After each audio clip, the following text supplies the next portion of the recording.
जय जय श्री राधे। नाम उपचार चैनल में आप सबका एक बार फिर से स्वागत है। आज एक सामूहिक उलाहना से भरा हुआ प्रश्न आया है। समग्र विश्व में इस समय कोरोना का हाहाकार चल रहा है, तो बहुत से लोगों की ये शिकायत है और हम लोगों को उलाहना दे रहे हैं, कहाँ हैं आपके भगवान, कहाँ छुपे बैठे हैं भगवान। आप लोग कहते हैं भक्ति करो, साधना करो, तपस्या करो, क्यों करें? प्रकृति में इतना हाहाकार मचा हुआ है, उथल पुथल मचा हुआ है, आपके भगवान कुछ करते क्यों नहीं है?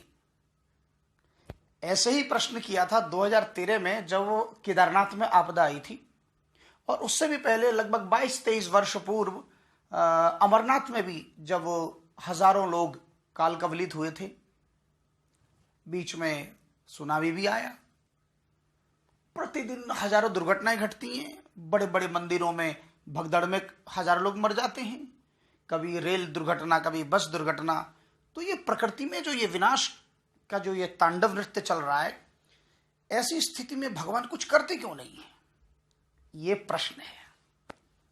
आइए अब इस प्रश्न का उत्तर।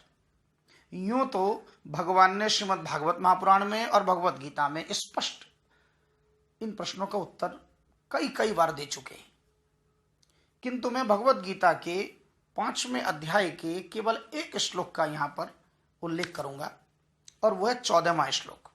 बहुत सरल श्लोक है और बड़ा स्पष्ट है।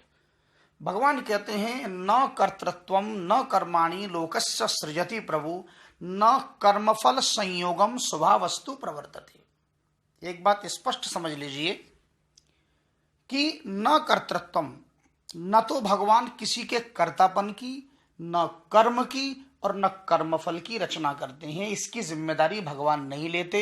हाँ, सृजति प्रभु, प्रभु शब्द का प्रयोग इसलिए किया गया कि भगवान समग्र विश्व के प्रभु यानी नियामक हैं, वो शासन करने वाले हैं, सृष्टि के निर्माता तो हैं, सृष्टि के बनाने वाले तो हैं, रचनाकर्ता तो हैं, किंतु कर्म करने की पूर्ण स्वतंत्रता आपकी है। परमात्मा ने जीव को कर्म करने की पूरी स्वतंत्रता दे रखी है। क्यों? ताकि भगवान पर निरंकुश होने का अथवा क्रूर होने का आरोप न लगे। हम भगवान को ये नहीं कह सकते कि आप तो निरंकुश हैं भगवान, आपने तो हम पर अत्याचार किया है। इसलिए जीव को कर्म करने की पूरी स्वतंत्रता दे दी, और कर्म करने के लिए जितने इंद्रियों की आवश्यकता है, जितने अंतःकरण की आवश्यकता है, वो सब हमको दिया है। मन, बुद्धि, चित्त, अहंकार, कर्मेंद्रियां, ज्ञानेंद्रियां परमात्मा ने दे दिया है। अब यदि बुद्धि के द्वारा आप यदि अपनी अनियंत्रित काम वासना की पूर्ति करने के लिए प्रकृति के साथ खिलवाड़ करेंगे, तो इसमें भगवान का क्या दोष? प्रकृति को बिगाड़ने का कार्य किसने किया? जंगलों को उजाड़ने का काम किसने किया? वनों को उजाड़ने का काम किसने किया? नदियों को प्रदूषित करने का कार्य किसने किया? समग्र वातावरण को दूषित करने का कार्य किसने किया? ये तो परमात्मा ने नहीं किया, ये तो आपने किया, ये तो मनुष्य ने किया। चीन में किसी लेबोरेटरी में वैज्ञानिकों ने अपनी शक्ति का दुरुपयोग करके ये वायरस बनाने का काम किया। क्यों? क्या भगवान से पूछ के किया? तो फिर भगवान पर ये आरोप क्यों लगे, बताइए। और भी वर्तमान में हम देख रहे हैं कैसे कैसे लोग सड़क पर चलते जा रहे हैं, ट्रेन में, बस में, तो थूकते हुए जा रहे हैं। आजकल हम देख रहे हैं कि सब्जी खरीदने जा रहे हैं तो वो थूक लगा लगा के सब्जी। क्या भगवान ये सिखा रहे हैं कि तुम ऐसा करो? प्रकृति में रहकर प्रकृति का सम्मान नहीं करोगे तो भोगना पड़ेगा। जब भूकंप आती है तो समग्र धरती हिलती है, और जब समग्र धरती हिलेगी तो उस धरती में रहने वाले संत हों अथवा साधु हों अथवा दुष्ट हों, उनको भी उसका असर, उसका प्रभाव दिखना पड़ेगा, निश्चित रूप से भोगना पड़ेगा। इसलिए भगवान पर यह आरोप नहीं लगाना चाहिए, क्योंकि भगवान 3 चीजों की जिम्मेदारी नहीं लेते, न कर्तापन की, न कर्म की और न कर्मफल की। ये तीनों ही, ये जीवात्मा स्वयं प्रकृति के साथ संबंध जोड़ता है और बंधन को स्वीकार करता है।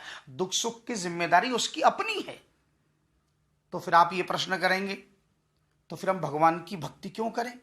उसका कारण है, उसका कारण है क्योंकि भगवान को, अभी अभी आपने कहा लोकस्य सृजति प्रभु, कि भगवान संपूर्ण समग्र सृष्टि का सृजन करता है, प्रभु है वो। तो प्रभु होते हुए भी भगवान की एक विशेषता है कि भगवान किसी पर शासन नहीं करते, किसी को गुलाम नहीं बनाते, और किसी को भगवान न अपना चेला बनाते हैं, न गुलाम बनाते हैं, न चेला बनाते हैं, न किसी को बंधन में रखते हैं। भगवान की ओर से सब मुक्त हैं। मैं आपको एक आध उदाहरण दे रहा हूं। जैसे निषाद राज, रामायण में निषाद राज एक सिद्ध था, विभीषण एक साधक था, सुग्रीव एक विषयी था, और सुदामा एक भक्त था, मित्र भी था। इन चारों की कैटेगरी अलग अलग होते हुए भी भगवान ने इनके साथ मित्रता का संबंध बनाया, क्योंकि भगवान वास्तव में, वेदों में भगवान को जीव का सखा बतलाया गया है। परमात्मा वास्तव में हमारे सखा हैं। वो हमें किसी बंधन में भोगते हुए देखकर प्रसन्न नहीं होते। क्यों? तो देखिए, वेद में विशेष रूप से मुंडक उपनिषद में और श्वेताश्वतर उपनिषद में, दोनों उपनिषदों में, मुंडक में 3:1:1 और श्वेताश्वतर में 4थे अध्याय का 6वां सूत्र है, द्वा सुपर्णा सयुजा सखाया समानम वृक्षम परिश स्वजते। इसका तात्पर्य है कि द्वा सुपर्णा सयुजा, यानी भगवान और जीव ये दोनों एक ही वृक्ष के दो पक्षी हैं। एक पक्षी भोक्ता यानी जो फलों को भोग रहा है, और दूसरा पक्षी वो दृष्टा है, वो देख रहा है। तो भगवान आपके कर्मों को केवल दृष्टा बनकर देखते हैं। जो कर्म आप कर रहे हैं उसी कर्म का फल आपको किसी न किसी रूप में भोगना होगा। तो जो लोग आपको इस समय कष्ट में मरते हुए देख रहे हैं कि भाई कोरोना से ये मर गए, अथवा मंदिर में लाइन में खड़े थे भगदड़ में मच गए, अथवा केदारनाथ आपदा में मारे गए, तो जो लोग मरते हुए आपको दिखाई दे रहे हैं वो आपकी दृष्टि में मरते हुए हैं, पर परमात्मा की दृष्टि में वो मरते हुए दिखाई नहीं दे रहे हैं।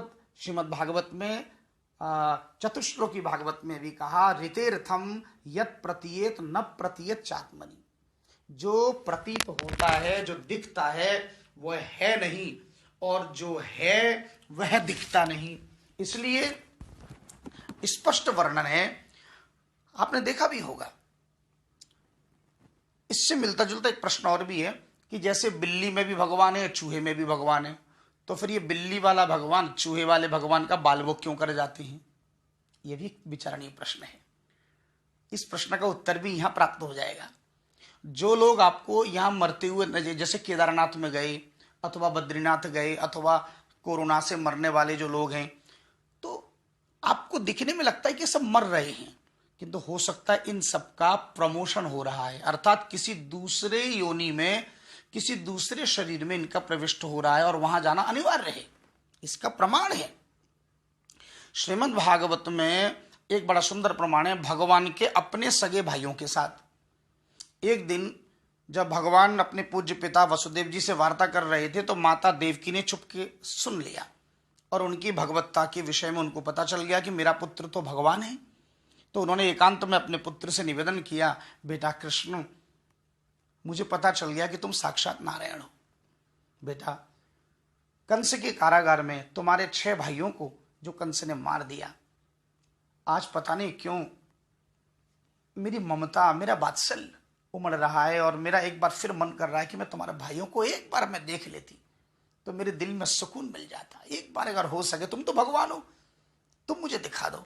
बोले, माता, आपकी दृष्टि में उनकी मृत्यु हो चुकी है, किंतु वास्तव में उनकी मृत्यु नहीं हुई। हाँ, उन्होंने एक शरीर से दूसरे शरीर की यात्रा, एक लोक से दूसरे लोक की यात्रा की है।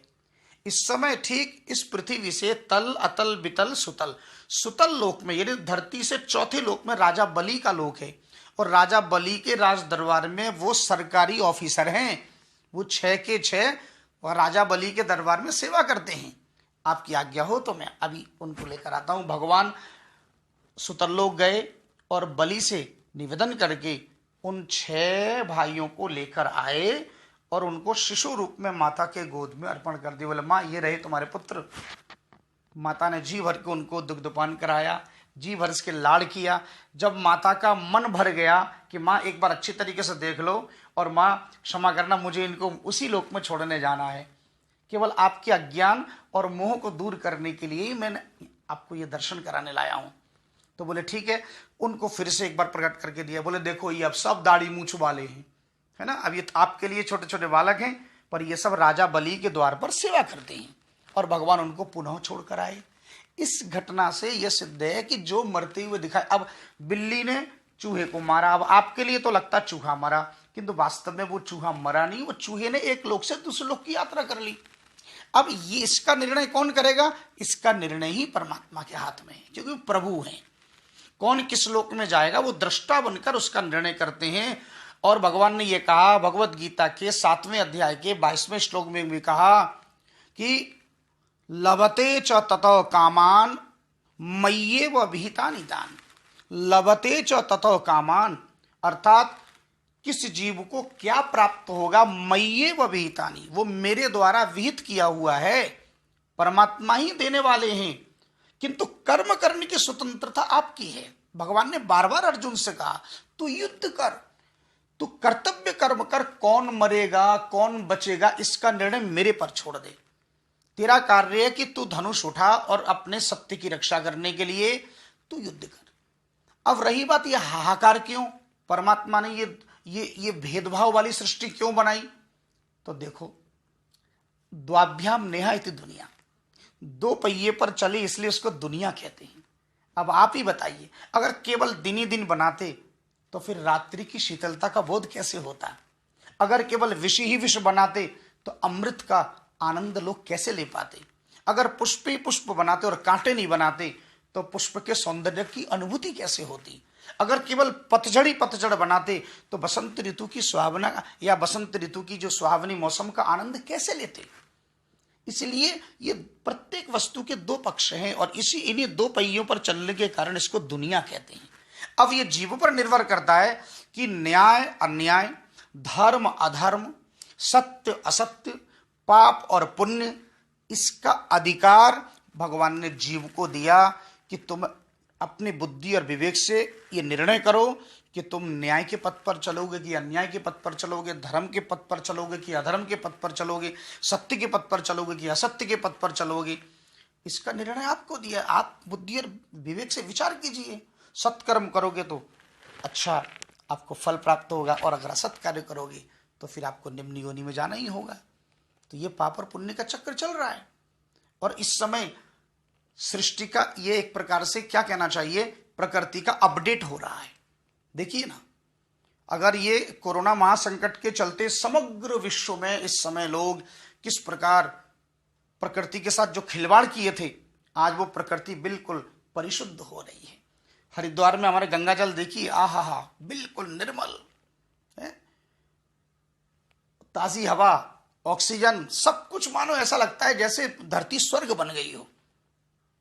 तो इसलिए समग्र विश्व का भगवान इस समय जिस प्रकार सॉफ्टवेयर अपडेट करते हैं ना, उसी प्रकार ये प्रकृति का अपडेशन चल रहा है और भगवान ये परिशुद्ध करने में इस समय व्यस्त हैं। और कुछ दिन और कीजिए, उसके बाद फिर से आनंद लीजिए जीवन का, इसमें क्या दिक्कत है। और इसीलिए भगवान का ये नियम है कि भगवान की पूजा हम इसलिए करते हैं ताकि भगवान प्रत्येक जीव को अपने निकट अपने जैसा बना दे। तो आपके पास ये अवसर है कि आप भगवान जैसा बने। भाई भक्तोसी में सखा चेती, 4थे अध्याय के 3रे श्लोक में कह रहा है कि भक्तोसी में सखा। भगवान अर्जुन को 2 शब्दों से संबोधन है, भक्त और सखा। कह रहे हैं कि तू भक्त है। अर्जुन की दृष्टिकोण से भक्त कहा, अपनी दृष्टिकोण से सखा कहा भगवान ने, क्योंकि भगवान प्राणी मात्र को सखा बनाते हैं। और 15वें अध्याय में भी कहा ममेवांशो जीवलोके, तू मेरा अंश है। हम प्रकृति का अंश नहीं है, हम तो भगवान के अंश हैं। इसलिए जिसके अंश नहीं है उसको क्यों बिगाड़ें, और जिसके अंश हैं उसका गुणगान करें। है तो एक सीधी सीधी बात है, सीधी जीवन का एक सुंदर सा फॉर्मूला है कि हम जिसके अंश नहीं है उसकी सेवा कर दें, उसको संवारें, और जिसके अंश हैं उसका चिंतन करें, उसका ध्यान करें, उसका मनन करें, उसके नाम का आश्रय लें। तो जीवन में सुखी सुख है, आनंद ही आनंद, फिर कोई बंधन नहीं। इसलिए भगवान पर आरोप प्रत्यारोप न करें, प्रकृति की सेवा करें। जय जय श्री राधे।